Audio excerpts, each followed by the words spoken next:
Bonjour à tous, bienvenue sur ma chaîne, je m'appelle Nélia et je suis contente de vous retrouver pour cette nouvelle vidéo.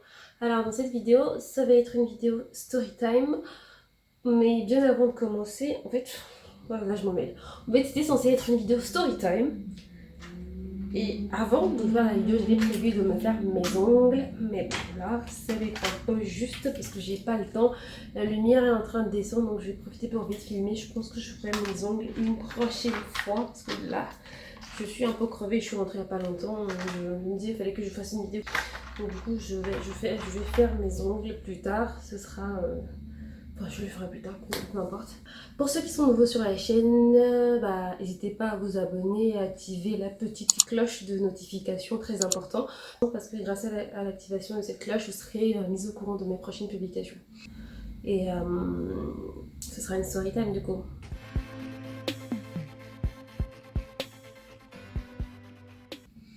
Alors, avant de commencer la petite story time, pour les affairés que vous êtes, je me suis préparé un petit thé. Parce qu'il va falloir que je replonge dans mes souvenirs. Pour ça, il me faut du courage. Après, dépendamment d'à quel moment de la journée vous me regardez, n'hésitez pas à vous mettre bien hein, thé, chocolat chaud, café, si vous me regardez en journée, mettez-vous bien. Hein, parce que l'histoire, si. Let me tell you. L'histoire que je vais vous raconter m'est arrivée un peu plus jeune. Hein, je vais dire quand je devais avoir à peu près dans les 18-19 ans. C'était juste après mon premier déboire amoureux que je vous ai raconté dans ma première vidéo sur la chaîne. Donc, disons que c'est à la suite de ça, parce qu'il faut dire quand même que j'ai pas trop de sources dans ces histoires-là, en fait. J'ai rencontré quelqu'un, comment sur un site de rencontre. Oui, vous allez dire, bon, c'est vrai que j'étais un peu jeune.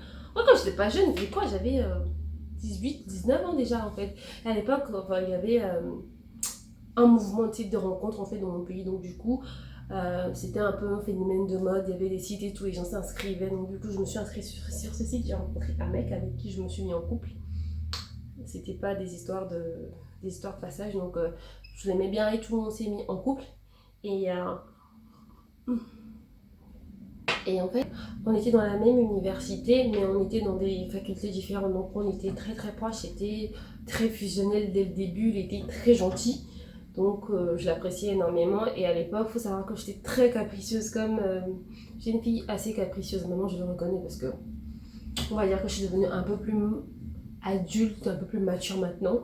Donc, j'étais très capricieuse et lui, il supportait mes caprices. Donc, pour moi, c'était jackpot quoi. J'étais contente d'être en couple avec quelqu'un qui me supportait, qui me critiquait jamais, qui avait l'air de m'aduler. Donc, ça se passait très bien. C'était bénéfique parce qu'en fait il venait me chercher à la maison. À l'époque il avait une moto et du coup il venait me chercher à la maison. On allait au cours ensemble des fois quand mes cours finissaient ou qui finissaient plus tôt. Il m'attendait pour me ramener, on déjeunait ensemble, on était tout le temps fourrés ensemble. Malgré ça, le gars il avait un aspect un peu chelou que moi j'ai minimisé dès le départ. Les filles, quand vous êtes en couple avec quelqu'un et que la personne euh, dès le début de la relation, il ne veut pas vous montrer chez lui, c'est qu'il y a un problème. Genre, une personne normalement constituée ferait qu'il y a un problème. Hey, ma fille, si mal là, il faut. J'étais tellement fan du gars que moi, le fait qu'il ne veut pas montrer chez lui quand il a quand même mis 7 mois, 7 à 8 mois à montrer sa maison, et encore, c'est parce que j'ai insisté, mes filles. Vers la fin, j'insistais de ouf en fait, pour pouvoir connaître chez lui. Donc, on va dire, donc, ça c'est la première chose sur laquelle il était vraiment bizarre. En plus de ça, vous savez, quand vous êtes en couple avec quelqu'un, il y a toujours une fille. Genre, vous savez, quand vous êtes en couple, il y a toujours une fille. Tu sais, les filles bizarres là, qui rôdent autour de votre histoire. On dirait un charognard ou bien un petit. Genre, vous savez, un charognard à l'affût, ou un animal à l'affût. Elle attend juste la petite faille pour essayer de vous piquer votre mec là. Et un petit conseil. Un petit conseil. Ne négligez pas cet élément. Si c'est un garçon qui tourne autour de votre copine, ne négligez pas. Ne négligez surtout pas. On va me demander pourquoi. Je vais vous raconter. Vous savez, la fille là, celle qui tournait autour. À l'époque, il disait ouais, non, franchement, je suis pas intéressée par elle. Et puis moi aussi à l'époque, mais tellement il me mettait en confiance, tellement j'étais fan que je me surprenais. Je me rappelle que des fois, quand je me disais même que j'ai pitié de la fille, alors que si je savais, les Anglais disent if I had known, quelque chose comme ça. Bref, si je savais, hey, garçon. Quand, genre, la meuf est tournée autour de lui et tout, moi je dis, oh ouais, mais t'es sûr que t'es pas fan et tout, parce que c'est lui-même qui me montrait les messages et tout ça que la meuf lui envoyait, hein, c'était vraiment pas moi. Moi je trouvais qu'elle s'est ridiculisée et tout, à vouloir quelqu'un qui était déjà en couple alors que la personne ne le calculait même pas. C'est ce que je pensais à l'époque. Un chemin faisant, un an s'est écoulé. Dans la deuxième année de la relation, c'est là où les problèmes ont commencé. En fait, l'université où on allait tous les deux, c'est une université publique. Et en fait, cette université a connu des troubles, on va dire. Oui, il y a eu des troubles à l'intérieur de l'université. Des étudiants faisaient grève. Et à l'époque, ces grèves, je crois que maintenant ça s'est atténué un peu, quoique je peux me tromper. Ces grèves étaient, on va dire, sévèrement matées. C'est-à-dire, en fait, la grève estudiantine, des étudiants ne veulent pas faire cours, ils barricadent des amphis et tout ça, bah, ils envoient les militaires. Donc du coup, des fois, ça tirait des gaz lacrymogènes.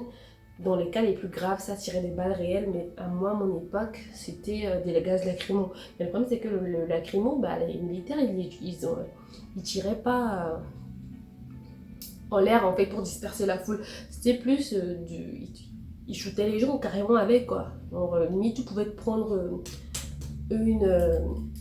un gaz lacrymogène tiré, mais qui vise ton bras, quoi. Donc, c'était assez, on va dire, violent. Et les cours, pendant un moment, ont été suspendus. Il n'y avait pas cours. Moi, je crois qu'il y a eu une année où je crois que j'étais allée en cours un mois, et puis après, ça a commencé les grèves, et après, il n'y avait plus cours du tout. Donc, moi, quand c'était comme ça, j'ai convaincu mon père, en fait, de changer d'université, de m'inscrire dans une université privée, en fait, qui était dirigée par les prêtres et qui dispensait la formation que je faisais également à l'université privée. Donc mon daron, il était OK. Et c'est comme ça que je me suis retrouvée dans cette université privée-là. Sachant qu'entre-temps, quand mon copain, parce que quand j'ai fait les démarches et tout avec mon père, genre je l'ai amené visiter l'université, parce qu'à l'époque, mon père, il ne vivait pas dans le pays avec nous, il était tout le temps en voyage, donc il revenait en fait d'un trajet, il revenait d'un voyage de plusieurs mois, donc il était revenu juste pour 2 semaines. Donc moi, le fait qu'il soit là, pour moi, c'est le moment où je dois le convaincre de m'inscrire à l'université privée, sachant que c'était très très cher. Donc voilà pourquoi il fallait que je le convainque. C'était vraiment pas... Les prix, ce n'était pas très accessible.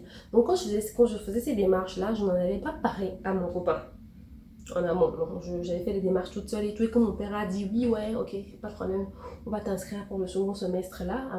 Et du coup, je lui ai dit, ah bah finalement, je l'ai appelé, je lui ai dit, bah je vais changer d'université, que c'est comme ça, papa a accepté de m'inscrire dans telle université privée et tout. Et le mec, et là, bon, vous pouvez dire que j'aurais pu lui dire, hein, mais on se calme, hein, c'était pas mon mari, hein.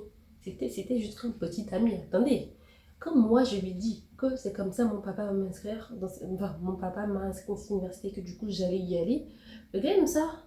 Mais attends, pourquoi tu ne m'as pas demandé la permission avant?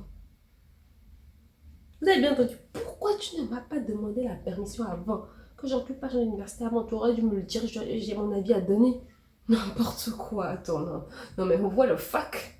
Moi, mon école, mon avenir, je parle qu'il y en a qui font grève. Je ne suis pas allée en... Je me rappelle qu'avant de changer d'université, je n'étais pas allée en cours pendant...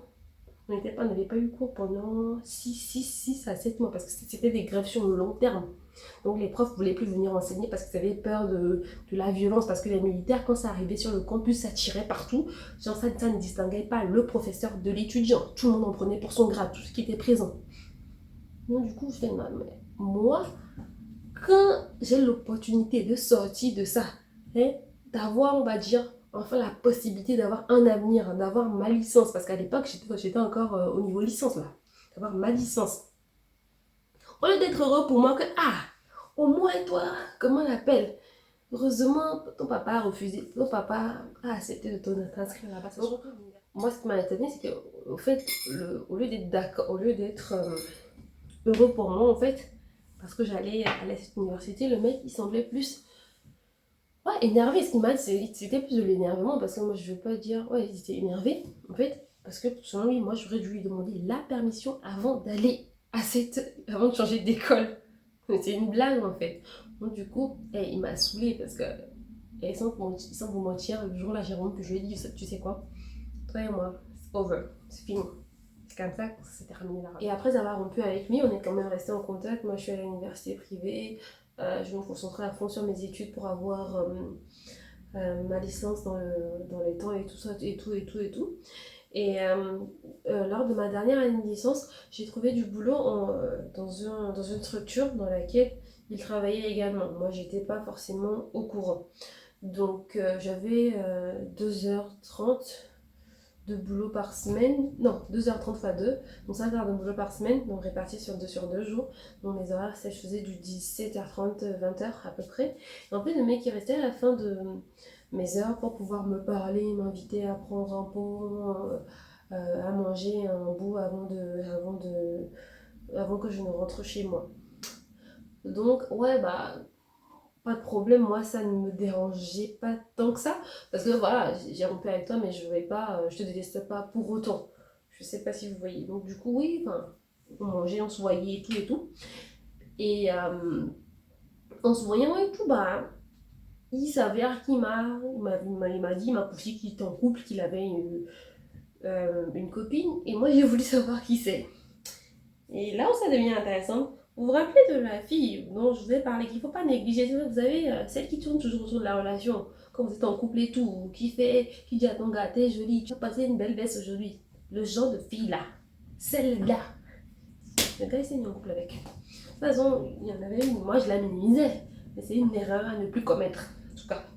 J'étais étonnée dans un premier temps parce qu'il me disait, ouais, à l'époque, il me disait, ouais, c'est pas mon genre de fille et tout, mais finalement, bah, c'est ton genre de fille vu que tu t'es mis en couple avec. Et ce que je comprenais pas, quand il venait vers moi, il était avenant en fait, il me faisait comprendre qu'il voulait qu'on se remette en couple. Alors que derrière, tu étais en couple déjà avec cette fille-là aussi, que tu ne. Et en parlant d'elle, il la critiquait, mais jamais il disait qu'il allait la lâcher, hein, jamais, non. Donc il la critiquait, et moi j'étais là, j'écoutais, moi je me disais, bah attends, si elle fait des trucs que t'aimes pas, pourquoi tu ne lui dis pas en fait? Je sais pas si tu veux, mais non, de toute façon ça va aller nulle part cette histoire. Comment on appelle, toi tu m'écoutes moi, tu comprends, voilà, voilà, blabla. En gros, il flattait mon ego, il me caressait dans le sens du poil et tout, pour m'emmener à accepter de me remettre avec lui. Et suite à la dernière conversation qu'on a eue, on s'est parlé et tout, il m'a raccompagné chez moi, on a même failli, hein, je dis bien failli, se remettre ensemble parce qu'il y avait un peu de la tension, tout ça dans l'air. Malheureusement, ça c'est pas arrivé, donc là je remercie le ciel maintenant parce que là, franchement, j'aurais eu des regrets jusqu'à maintenant. Je vais vous dire pourquoi. Donc, à cette rencontre-là, en fait, 2 semaines plus tard, euh, je vais sur Facebook, je suis sur mon téléphone, je scroll, et devinez sur qui je tombe. Une photo de mon ex, de cette fille dont je vous parle, en robe et en veste de mariée. Tiens, les deux se sont mariés. Et ce n'est pas ouais, ce n'est pas affaire de mariage, c'est pas les mariages, on va dire, genre ils ont fait un truc traditionnel. Hey, c'est un mariage à l'église. Sachant que dans mon pays d'origine, les mariages à l'église, pour pouvoir se marier à l'église, il faut d'abord faire le civil. Donc du coup, ils étaient mariés dans tous les sens du terme. Le doute n'était même pas possible. Je sais pas si vous voyez en fait le truc. Donc le gars, je me suis dit, non mais c'est foutage, alors du coup tu venais ici me blaguer. Hein? Il venait, il me blaguait, tout ça en fait. Moi je pensais que ouais, qu'il avait des sentiments pour moi, qu'il y avait peut-être moyen qu'on se remette ensemble parce que j'étais en train d'envisager le truc. Et tout dans ma tête. Alors que le mec il était en train de préparer son mariage. Ouais, comment on appelle? Certains garçons peuvent être, on va dire, tordus en fait. Franchement, j'aurais accepté ces délires, je l'aurais suivi en fait. Mais j'aurais eu trop mal après quoi. Et puis ce qui est drôle dans ça, en fait, le mec, il fait ce coup-là, en fait. Moi, attends, je crois que. Qu'est-ce que j'ai dit, en fait? Je crois que sur le moment, je me rappelle plus. Est-ce que je l'ai appelé pour demander des explications? Je sais que j'en ai parlé à ma mère parce que ma daronne, elle le voyait venir à la maison les derniers moments où il revenait et tout. Donc du coup, le fait qu'il se soit marié, même madame, elle était choquée, elle a mis un blanc, elle était là, ok, enfin, elle comprenait pas pourquoi il n'avait pas pris la peine de l'annoncer avant et surtout pourquoi il venait traîner toujours avec moi quand derrière il était en train de préparer son mariage, quoi. Enfin, franchement, bref. Maman, elle était, ouais, voilà, ouais, elle était choquée. Et ce qui est marrant, le gars, quelques temps plus tard, on s'est marié, genre 3 4 jours plus tard, je le croise dans une des rues de mon quartier. Il me dit, ouais, viens, je vais te ramener et tout. Et je vais profiter pour dire bonjour à ta maman. Je fais, tu te fous de ma gueule. Tu te fous de ma gueule. Toi, tu t'es marié, tu n'as rien dit. Tu fais comme si de rien n'était. Et là, tu veux venir dire bonjour à ma mère, me ramener chez moi. Non, mais disparaît de ma vue, j'ai pu te voir, quoi. N'importe quoi. Non, mais il me prend pour qui, lui, en fait.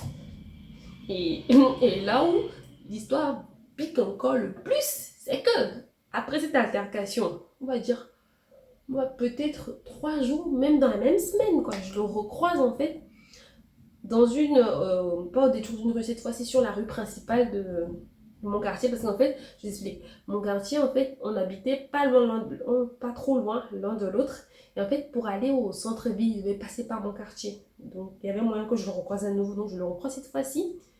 J'étais en train d'aller voir une copine, et du coup, je le vois arriver sur sa moto, il se dirige vers moi, il se gare et tout, et il était avec sa femme, donc jeune marié, ils étaient habillés en complet. Quand je dis complet, en fait, c'est. Comment je vais vous expliquer? En fait, c'est quand deux personnes prennent le même tissu pour se faire une tenue, en fait. Donc, du coup, on appelle ça complet. Et que quand c'est un mec et une femme, on appelle ça madame, monsieur. Donc, ils étaient habillés, les Togolais qui passeront par là sauront de quoi je parle. Donc, du coup, il s'arrête, et du coup, il me présente sa femme, il me dit, ouais, c'est ma femme et tout. Ouais, il dit, oh, quelques mois, il peut dire. J'ai attrapé mon cœur, j'ai salué la dame. Bonjour, félicitations pour votre mariage. Tout ça, j'ai dit, j'ai été polie. Et puis, ce qui était. Et là où ça me piquait même, ça m'énervait. Il avait un sourire là dans le coin en mode. Bref, en gros, en mode, il était fier de lui, quoi. Genre. Et moi, dans ma tête, je me dis, non, mais il se prend pour qui, lui, en fait? Parce que il était en train de jouer à ça, mais si moi, je voulais rentrer dans le game, il y avait moyen que je disais à la meuf sur le champ, tu sais quoi, ton gars, il y a 2 semaines, il était en train de me chanter mille mots et merveilles, à quel point il m'adorait, à quel point il voulait que je revienne dans sa vie, hein. Mais bon, ça sert à rien. Finalement, heureusement, je suis même pas rentrée dans ce jeu-là. Ce n'est pas une grosse perte en soi, en fait. Je sais pas si vous voyez, il a choisi, il s'est mis en quoi avec cette fille, il l'a épousée, c'est son choix. Enfin, moi, je vais pas dans la vie là. Il faut savoir choisir ses combats et certains combats ne valent même pas la peine d'être menés. Moi, enfin, je préfère laisser tomber. Mais il y a une chose, dans chaque histoire, il y a toujours une leçon à tirer. Et la leçon que moi, j'ai tirée de celle-là et que je vous invite aussi à en tirer, c'est que quand vous êtes en couple et qu'il y a quelqu'un qui tourne autour, soyez vigilants. Je dis bien vigilants. Ne négligez pas les personnes qui rôdent autour de votre couple. Les rôdeuses là, ou les rôdeurs, ne négligez pas. Je ne sais jamais. Hey, ne négligez surtout pas. Et pour le petit épilogue de la fin de l'histoire, en fait, vous imaginez que ce mec, en fait, quand je suis arrivée en France, il a osé m'écrire pour me dire, ouais, mais t'es partie, tu ne m'as pas dit que tu venais en France, tu ne m'as rien dit, tu étais partie du Togo pour venir en France. Et moi, je lui dis, non, mais attends, quand toi, tu t'es mariée, est-ce que tu me l'as dit? C'est pas une photo, j'ai vu toi en train de te marier, tout ça, enfin, n'importe quoi. Non, mais qu'est-ce que mais c'est l'hôpital qui se fout de la charité. Mais mon gars, je te dois rien, hein, je vis ma vie, tu vis la tienne aussi. Et en dépit de ça, le mec, il a quand même demandé à ce que lui et moi on se remette ensemble parce qu'il me disait que ouais, qu'il avait peut-être commis une erreur, que ça je fais dans son couple, que ça go lui parlait mal, blablabla. Bla bla. En gros, il voulait qu'on se remette ensemble, que si ça se trouve, on ferait une relation à distance et que quand je reviendrai en vacances, on se verrait plus, blabla. N'importe quoi, non mais je l'ai envoyé bouler, n'importe quoi, non mais tu me prends pour qui en fait? Non mais toi, tu t'es mariée et c'est moi qui vais te servir de maîtresse, hors de question, no way. Je lui ai clairement dit, non mais tu sais quoi? Moi, hein, je sais que je ne suis pas forcément la personne la plus parfaite au monde, mais parmi les péchés que j'ai à mon actif, Le Seigneur ne va pas ajouter aide à la commission d'une adultère dedans. Hors de question. Vous connaissez, vous ça en fait. Non, faut pas venir, faut pas venir me perturber ici. Arrête de moi, Satan. Stay away from me. Stay away from me. Bref, c'est tout pour cette vidéo. Merci pour ceux qui sont restés jusqu'à la fin pour la regarder. Désolée, entre-temps, je sais que le ton de ma voix a un peu changé. Mais de grâce, c'est l'émotion. Vous savez, des fois, il y a certaines histoires, quand tu te replonges dedans et tu la racontes, bah, tu te remets dans... Tu reviens un peu le truc et tout ce qui t'agaçait, bah, revient à la surface. Donc, sorry for that. Là, j'ai même presque plus de lumière, donc il fait déjà nuit dehors. N'oubliez pas de vous abonner à la chaîne, de me suivre sur mes réseaux dont le lien figure en barre de description de la vidéo. On se retrouve très bientôt pour une autre vidéo. Prenez soin de vous. Bisous tout le monde. Ciao.